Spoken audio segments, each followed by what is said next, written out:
نماز کے بعد اجتماعی دعا مانگنا بدعت ہے. اب فرض نماز کے بعد ہاتھ اٹھا کے آپ فرض نماز کے بعد ہاتھ اٹھا کر دیا دعا کیوں مانگتے ہیں؟ فرض نماز کے بعد ہاتھ اٹھا کے دعا مانگنا یا اجتماعی حیت پہ دعا مانگنا کسی بے غبار صحیح حدیث سے ثابت نہیں ہے. کسی بھی صحیح حدیث سے ایک روایت ہے جو ذرا کمزور ہے جس میں آتا ہے کہ ایک دفعہ نبی صلی اللہ علیہ وسلم نے فرض نماز کے بعد ہاتھ اٹھائے ہیں, مگر وہ روایت کمزور ہے, اور اگر اس کو صحیح مان بھی لیا جائے تو ایک دفعہ. سمجھ میں آ رہی بات؟ تو کتنی دفعہ؟ ایک دفعہ. اصول فقہ کی کتابوں میں لکھا ہوا ہے, تو چاروں مذاہب کی فقہ کی کتابوں میں, کہ حدیث اگر کوئی عمل کثرت سے کیا جاتا ہو اور اس کا نقل کرنے والا صرف ایک ہو تو یہ بات بھی حدیث میں شک پیدا کر دیتی ہے. ایک دفعہ اگر نبی صلی اللہ علیہ وسلم نے کیا ہے تو پتہ یہ چلا کہ اور وہ بھی اجتماعی نہیں, انفرادی طور پر. سمجھ میں آ رہی بات؟ انفرادی طور پر. تو آپ بھی کبھی کبھار انفرادی طور پر رفع الیدین کر لیں. عام معمول اگر نبی کا نمازوں کے بعد فرض نماز کے بعد ہاتھ اٹھا کر دعا کرنے کا ہوتا, چاہے اجتماعی یا انفرادی, تو اس کے نقل کرنے والے کثرت سے ہوتے. سمجھ میں آ رہی اس بارے میں؟ کیونکہ نماز کو تو بہت اہتمام اور اہمیت کے ساتھ احادیث میں بیان کیا گیا ہے, جبکہ ہم دیکھتے ہیں کہ حدیث کی کتابیں اس سے بالکل خاموش ہیں. سمجھ میں آ رہی بات؟ دوسرا مسئلہ, بعض حضرات یہ کہتے ہیں کہ بہت ساری حدیثیں ہیں جن میں آتا ہے کہ رسول اللہ صلی اللہ علیہ وسلم نے فرض نماز کے بعد دعا کی بہت ترغیب دی ہے, اور آپ نے فرمایا کہ سب سے زیادہ دعا قبول کس وقت ہوتی ہے؟ فرض نماز کے بعد. اس حدیث کا مطلب سمجھیں. جب بھی ایک حدیث کو بیان کیا جائے گا دوسری احادیث کو سامنے رکھ کر, خود نبی اور صحابہ نے اس حدیث پر کیسے عمل کیا ہے. ہم نبی کو دیکھتے ہیں کہ کہیں بھی نہیں کسی صحیح حدیث میں ملتا کہ نبی صلی اللہ علیہ وسلم کا یہ معمول تھا کہ آپ فرض نماز کے بعد ایسے دعا مانگتے تھے. خلفائے راشدین سے بھی کوئی روایت نہیں ملتی, نہ صحیح نہ ضعیف. بھائی دیکھو ہمارے ہاں تو یہ پابندی سے ہو رہا ہے نا پانچوں نمازوں میں ہر مسجد میں, اگر صحابہ میں بھی ایسا ہوتا تو کوئی ضعیف روایت تو ملتی نا صحابہ کرام سے, نہ صحیح ہے نہ ضعیف ہے. اور نبی سے بھی کوئی کثرت سے ایک روایت ہے, اس کی سند پہ بھی کیا ہے, ٹھیک ہے بعض نے اس کو صحیح کہا بعض نے ضعیف کہا, مگر وہ بھی متفق علیہ صحیح نہیں ہے. تو یہ کیسے ہو سکتا ہے کہ ایک عمل پابندی سے ہو رہا ہو اور اس کا نقل کرنے والا کوئی ہو ہی نہیں. تو اب ہم دیکھتے ہیں کہ جو حدیث میں آتا ہے فرض نماز کے بعد آپ صلی اللہ علیہ وسلم نے دعا کی ترغیب دی ہے, خود کیسے دعا مانگی ہے. تو ہم دیکھتے ہیں کہ نبی سے دوسری حدیثوں میں کیا ملتا ہے. آپ نے فرمایا جس نے فرض نماز کے بعد اللہم انت السلام پڑھا, کسی حدیث میں آتا ہے آپ نے فرمایا اللہم لا مانع لما اعطیت ولا معطی لما منعت ولا ينفع ذا الجد منک الجد. کسی میں آتا ہے جس نے فرض نماز کے بعد آیت الکرسی. خود آپ کا اپنا معمول بھی یہی. تو پتہ یہ چلا ان کلمات کو حدیث میں دعا سے تعبیر کیا جا رہا ہے. یہ وظائف ہیں. وظیفہ اس دعا کو کہتے ہیں جن کے یعنی لگے بندے کلماتوں, اس کو بھی دعا سے تعبیر کیا جاتا ہے. اس کی مثال ایسے ہے جیسے ہم کہتے ہیں افطار کی دعا, اذان کے بعد کی دعا, مسجد میں داخل ہونے کی دعا, مسجد سے باہر نکلنے کی دعا. تو وہ دعا کیا ہے؟ اللہم افتح لی ابواب رحمتک, مخصوص کلمات. اذان کے بعد کی دعا کیا ہے؟ اللہم رب هذه الدعوۃ التامہ. تو فرائض کے بعد جو دعا ہے وہ بھی کیا ہے؟ آیت الکرسی, اللہم انت السلام, اللہم لا مانع لما اعطیت. یہ کلمات, ان کلمات کو کیا کہا گیا ہے؟ بولو بھائی, دعا. اور ابن تیمیہ رحمہ اللہ کی رائے یہ ہے جو تفرد ہے کہ فرض نماز کے بعد سے مراد ہے جو اتحیات کے درود شریف کے بعد ہم دعا پڑھتے ہیں, رب اجعلنی مقیم الصلاۃ ربنا آتنا, جو کیونکہ حدیث میں آتا ہے دبور کل صلاۃ. تو دبر کا جو لفظ ہے عربی میں وہ بعد کے معنی میں بھی استعمال ہوتا ہے اور اینڈ کے معنی میں بھی. ابن تیمیہ رحمہ اللہ کہتے ہیں کہ جو ہم نماز کے آخر میں اتحیات پڑھتے ہیں پھر درود شریف پڑھتے ہیں, اس کے بعد جو دعائیں کرتے ہیں نا, تو فرض نماز کے بعد سے مراد کیا ہے؟ یہ والی. لیکن یہ ان کا تفرد ہے. ہم کہتے ہیں ایسا نہیں بلکہ سلام کے بعد. مگر دعائیں کون سی؟ وہ جو منقول ہیں. یہاں تک میں سمجھا پایا اپنی بات؟ آگے چلیں. اور نبی صلی اللہ علیہ وسلم نے مختلف مواقع پر مختلف وظائف پڑھے ہیں فرض نماز کے بعد, کبھی آیت الکرسی, کبھی اللہم انت السلام. تو ہم یہ کہتے ہیں. دوسری طرف حضرت عائشہ رضی اللہ تعالی عنہا کی حدیث ہے کہ آپ صلی اللہ علیہ وسلم فرض نماز کے بعد اللہم انت السلام کے بقدر بیٹھتے تھے اور پھر کھڑے ہو جایا کرتے تھے. ان دونوں حدیثوں کو ملا کے پتہ چلتا ہے کہ فرض نماز کے بعد جتنے وظائف منقول ہیں یہ سارے نہیں پڑھنے, کبھی کوئی اور کبھی کوئی. اہمیت چونکہ اللہم انت السلام کی زیادہ ہے اور وہ دائمی معمول رہا ہے نبی کا, جیسے حضرت عائشہ کی, تو اس کو ہم نے اہمیت دی. اور ہم کہتے ہیں کہ پھر آپ فوراً کھڑے ہو کر سنتوں میں مشغول ہو جائیں, باقی وظائف اور تسبیحات آپ پڑھیں سنتوں کے بعد. اس طرح تمام حدیثوں میں تطبیق. اور اہل حدیث حضرات یہ کہتے ہیں کہ نہیں, فرض نماز کے بعد ہی آپ تمام معمولات پورے کریں, اس کے بعد سنتیں پڑھیں. تو یہ علماء میں ایک اختلاف ہے.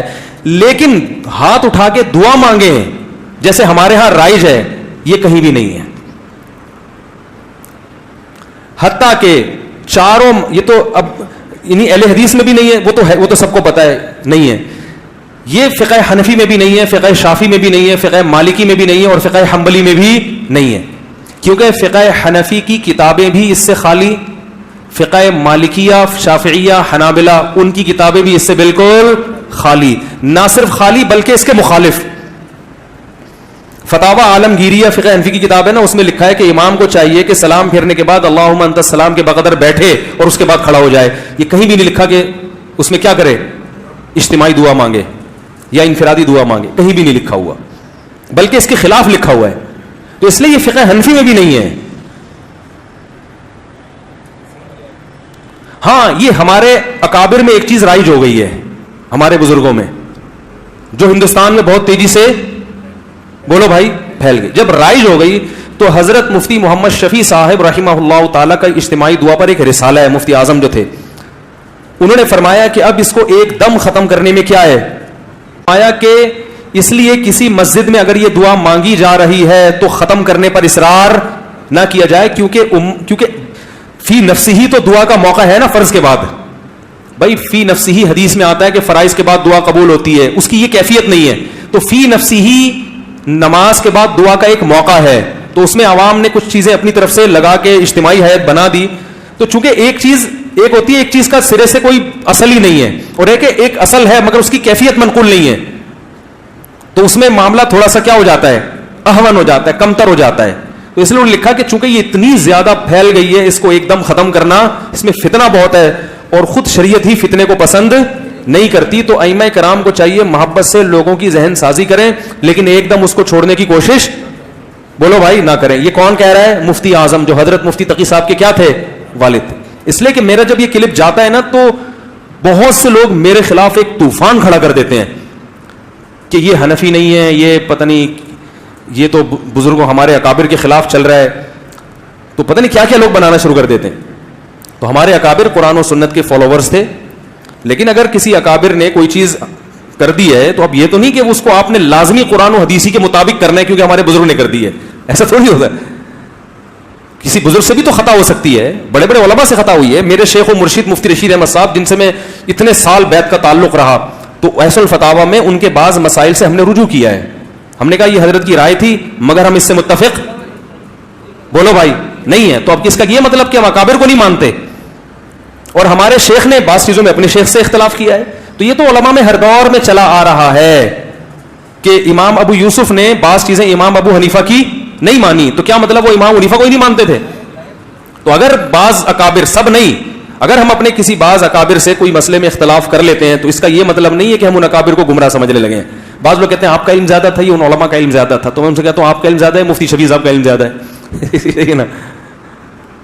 تو ایسا تھوڑی ہے کہ میرا تفرد ہے. تو حضرت مفتی شفیع صاحب رحمہ اللہ کی بھی رائے تھی. مفتی رشید احمد صاحب بھی بہت بڑے عالم تھے, حضرت مفتی شفیع صاحب کے نائب تھے وہ فتوے میں. ان کا پورا ایسا الفتاوی میں ایک رسالہ ہے کہ فرائض کے بعد رفع الیدین سے دعا نہیں ہے, پورا رسالہ لکھا ہے انہوں نے.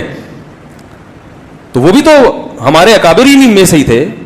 تو ہاں یہ کہہ سکتے ہیں کہ اکابر میں اس مسئلے میں کیا ہے, اختلاف ہے.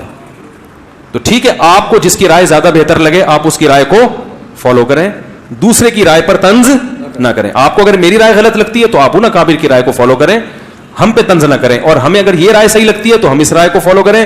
میں کبھی اس مسئلے پہ کسی دوسرے بزرگوں یا اکابر پر طنز نہیں کرتا. مجھے لوگ آ کے بتاتے ہیں کہ فلاں مسجد کے امام اجتماعی دعا کراتے ہیں, میں کہتا ہوں بھائی ٹھیک ہے, وہ اپنی رائے ہوگی ان کی, اس کی وجہ سے نہ اس امام کی توہین جائز, بلکہ میں تو یہاں تک کہتا ہوں میری مسجد میں بھی جب مؤذن صاحب پڑھاتے ہیں نماز تو وہ اجتماعی دعا کراتے ہیں. مؤذن صاحب میں نے کبھی آپ کو منع کیا؟ میں اس لیے منع نہیں کر رہا, میرے مقلد تھوڑی ہیں. یہ کہہ سکتے ہیں بھائی فلاں امام بھی کر رہے ہیں, فلاں بزرگ بھی کر رہے ہیں, فلاں وہ عالم, وہ آپ سے بڑے عالم ہیں, وہ کر رہے ہیں, تو یہ میرے تھوڑی مقلد ہیں. تو میں کیا کہوں گا بھائی, جب ایک اتنے بڑے عالم کو فالو کر رہے تو میں کیا کہہ سکتا. میں اپنی رائے دلائل کی دنیا میں پیش کر دوں گا, بھائی یہ سمجھ میں آ رہی ہے ٹھیک ہے, نہیں آ رہی ہے تو بھی ٹھیک ہے. کوئی اتنا بڑا ایشو نہیں ہے کہ جس پہ ہم ایک دوسرے کے خلاف مناظرے کریں, فتوے دیں. ساری مسجدیں جتنی بھی ہیں سب میں اجتماعی دعا ہوتی ہے. لوگ مجھے آ کے بتاتے ہیں وہ تو کر رہے ہیں, کہتا ہوں بھائی وہ بھی سنت ہی کو اپنے لحاظ سے فالو کر رہے ہیں. اللہ نے ان کو جتنا علم دیا, جتنی سمجھ دی, اور جو ان کے بس میں تھا اس کے حساب سے ان کو یہ صحیح لگا تو وہ اس کو فالو کر رہے ہیں. میں کسی پہ الزام نہیں لگاتا کہ میں ہی سنت کا ٹھیکیدار ہوں باقی سارے فراڈی ہیں, ایسا نہیں ہے. جس کی جو سمجھ میں اختلاف تو ہوتا ہے نا مسائل میں علماء کا, تو جب اختلاف تو ہوتا ہے نا تو پھر اس لیے وہ تو کوئی بات نہیں. امام ابو یوسف کا امام ابو حنیفہ سے اختلاف ہوا تو یہ تو نہیں کہ وہ غلط ہو, دونوں صحیح ہیں. امام شافعی کا امام ابو حنیفہ سے ہوا تو پھر بھی دونوں صحیح ہیں. تو آپ کو جس کی بات سمجھ میں آ رہی ہے فالو کریں, کسی پر کیچڑ نہ اچھالیں. دلائل کی دنیا میں مجھے یہ بات زیادہ سمجھ میں آ رہی ہے کہ اگر یہ چیز سنت ہوتی تو صحابہ کرام سے منقول کیوں نہیں ہے. لو کان خیرا ما لسبقونا الیہ. صحابہ, تابعین, ائمہ اربعہ اور ہماری جو عربی فتاوی کی کتابیں ہیں ان میں اس کا تذکرہ ہوتا نہیں ہے. تو پھر یہ بات ہمیں سمجھ میں نہیں آتی. سمجھ لیں بات کو. باقی میں بار بار یہ کہتا ہوں کہ اہل حدیث کی ہر بات کو غلط قرار دینا یہ بھی صحیح نہیں ہے. بعض لوگ نے کیا کیا, چونکہ اہل حدیث نے کہا ہے لہذا غلط ہی ہوگا, تو یہ موقف بھی غلط ہے. لا یجرمنکم شنآن قوم علی الا تعدلوا. قرآن کہہ رہا ہے ایمان والو کسی قوم کی دشمنی تمہیں اس بات پر نہ ابھارے کہ تم حق کا دامن چھوڑ دو.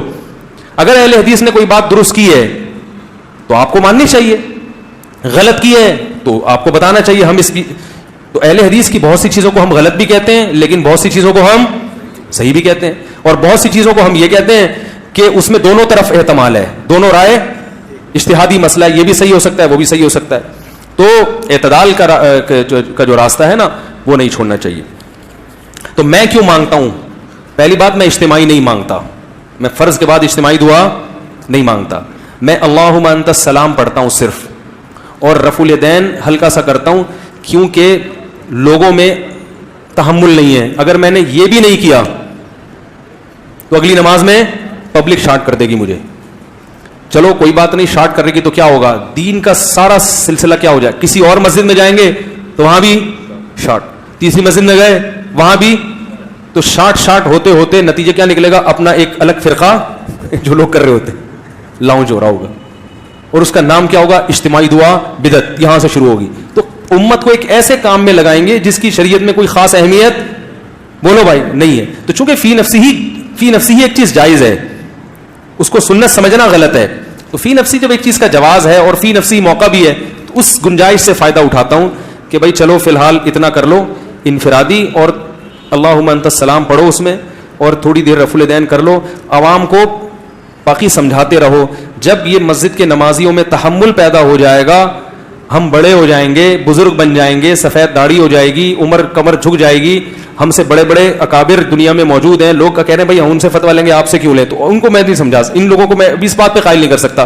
تو جب ہم بوڑھے ہو جائیں گے اگر زندہ رہے تو پھر ایک لوگوں کو ہوگا کہ بھائی یہ بھی ایک بزرگ بن چکے ہیں, اب پتہ نہیں وہ دن آئے گا کہ نہیں آئے گا, لیکن اگر ایسا ہو گیا تو پھر ہم چھوڑ دیں گے. مفتی ظہر علی صاحب کی طرف بولیں گے یہ جائز ہے یہ ناجائز ہے, کسی کے باپ میں دم ہے تو کر کے دکھا دیں. ٹھیک ہے, حضرت مفتی ظہر علی صاحب جو ہیں وہ جب فتویٰ دیتے ہیں تو ان کی مسجد بھی ذاتی ہے, ان کے مقتدی بھی اخپل ہیں اپنے, کسی کی پرواہ بھی نہیں کرتے. فتویٰ دیا, سمجھ میں آیا ٹھیک ہے, نہیں آیا دفعہ یہاں سے, چل نکل. تو ہم کہاں جائیں گے بھائی؟ اب آپ کہہ سکتے ہیں یہ تو دین بیچنا ہوا ہے, یہ تو کیا ہوا, کیونکہ کلپ آئے گا فوراً, یہ دین بیچنا نہیں ہے. دین کا کام بڑے کام کرنے کے لیے چھوٹے مسائل کو برداشت کرنا. اگر ہمیں مسجد نکال دے یا ادھر سے بھی نکل جائیں تو ہمیں دنیاوی لحاظ سے فائدہ ہی ہوگا, نقصان نہیں ہوگا. سب سے پہلے میں اپنا بزنس کروں گا, ٹھیک ہے نا, بزنس کمپنی بنا کے ٹائٹ طریقے سے کیا کروں گا جو میں ابھی نہیں کر سکتا, اپنے کاروبار کو ٹائم نہیں دے سکتا, تو میں کاروبار کو ٹائم دوں گا, نوٹ چھاپوں گا تمیز سے بیٹھ کے, جو ابھی نہیں چھاپ سکتا میں. تو یہ مصلحت جو میں اختیار کر رہا ہوں اپنی ذات کے لیے نہیں بلکہ تاکہ دین کا کام ہوتا رہے. اور دوسرا, لوگوں سے وہ بات جو لوگوں کی مینٹل اپروچ سے اوپر ہوتی ہے, حدیث میں آتا ہے کلم الناس علی قدر عقولہم, لوگوں کی مینٹل اپروچ سے اوپر باتیں نہ کرو. تو یہ مسئلہ پبلک کی مینٹل اپروچ سے کیا بن چکا ہے اوپر, کیونکہ بہت سارے علماء کر رہے ہیں, تو اب لوگ کہیں گے یار وہ علماء نہیں ہے, تو پھر یہی ہے کہ بھائی چلو درمیانی رائے اختیار کرو, چلاؤ بس. تو اس لیے ہم یوں کرتے ہیں اللہم انت السلام و منک السلام و تبارکت یا اللہ. چلو اس سے کیا ہو رہا ہے یار. اور بیانات میں بتاتا رہتا ہوں کہ اتنا بھی ثابت نہیں ہے. کبھی کبھار کر لے تو ٹھیک ہے, کبھی کبھار رفع الیدین بھی ٹھیک ہے, کبھی کبھار لوگوں کو اجتماعی دعا بھی ٹھیک ہے, لوگوں کو تعلیم دینے, تو احیاناً تو ٹھیک ہے. اس کا معمول بنا لینا, اتنا معمول کہ جو نہ کرے اس کو لوگ ملامت کریں. بلکہ معمول بھی اس حد تک غلط نہیں ہے کہ چلو ایک آدمی کو ہاتھ اٹھا کے دعا میں زیادہ دل لگ رہا ہے تو مانگ لے, تو پابندی بھی تو نہیں ہے نا. لیکن اتنا اس پہ التزام کہ نہ کرنے والے کو ملامت کی جائے. مسجدوں میں دو اجتماعی دعائیں ہر نماز کے بعد ہو رہی ہیں, اس کو بھی غلط نہیں کہیں گے. غلط کیا ہے؟ جو نہیں مانگے اس کو کیا کہتے ہیں؟ اس پہ ملامت ہوتی ہے. یہ بہت غلط چیز ہے. تو اس لیے اگر اہل حدیث کے ہاں نہیں ہوتی تو اچھی بات ہے. چلے ہمارے ہاں بھی نہ ہو. مفتی رشید احمد صاحب کے ہاں ہم نے کئی سال رہے ہیں, ایک نماز کے بعد بھی انہوں نے کبھی دعا نہیں منگوائی, کبھی بھی نہیں. اور رفع الیدین سے بھی دعا نہیں کرتے تھے. باقی پھر سنتوں کے بعد اپنی دعا مانگتے تھے گھنٹوں گھنٹوں. دعاؤں کا تو حضرت کو ایسے عاشق تھے کہ حضرت سے جب کوئی آ کے کہتا تھا کہ حضرت دعا کر دیں, حضرت رفع الیدین کے بغیر دعا کر دیتے تھے. کہتا تھا ہاتھ اٹھا کے دعا کریں. حضرت فرماتے تھے جب میں ہاتھ اٹھاتا ہوں تو پھر جلدی گراتا نہیں ہوں. فرمائے پھر میں کہتا ہوں جس کے دربار میں ہاتھ اٹھائے ہیں اتنا بڑا بادشاہ ہے, پھر تو وہ پھر ایسا ہی ہوتا. ہمارے حضرت جب دعا پہ آتے تھے اتنی لمبی دعا. ایک دفعہ حضرت نے نماز کے بعد لوگوں نے کہا دعا مانگے. حضرت نے کہا چلو تو بہت اصرار کر رہے تو مانگتے ہیں. سندھ میں تھے حضرت نے پھر ہاتھ اٹھا لیے. پھر حضرت کو تو دعا میں اتنا مزہ آتا تھا, گم ہو جاتے تھے بالکل ایسا گم, پیچھے پبلک شاٹ, ایک بھاگا کھسکا, دوسرا کھسکا, تیسرا, ہوتے ہوتے آخر میں حضرت رہ گئے. اگلی نماز پڑھائی حضرت نے, کسی نے نہیں کہا. انہوں نے کہا بغیر دعا بغیر اجتماع کے ہی بہتر ہے. تو ہمارے حضرت کو دعا میں بہت لطف آتا تھا.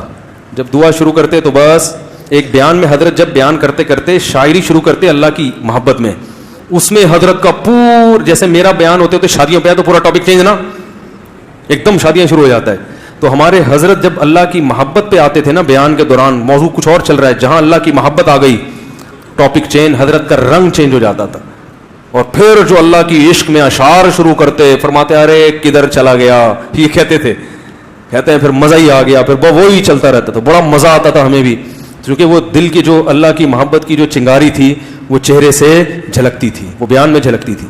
تو آج ہم جیسے خشک مولوی مارکیٹ میں پیدا ہو گئے ہیں, ٹھیک ہے, تو اہل اللہ سے مضبوط تعلق پیدا کریں, اس سے اللہ کی محبت کی چنگاری پیدا ہوتی ہے.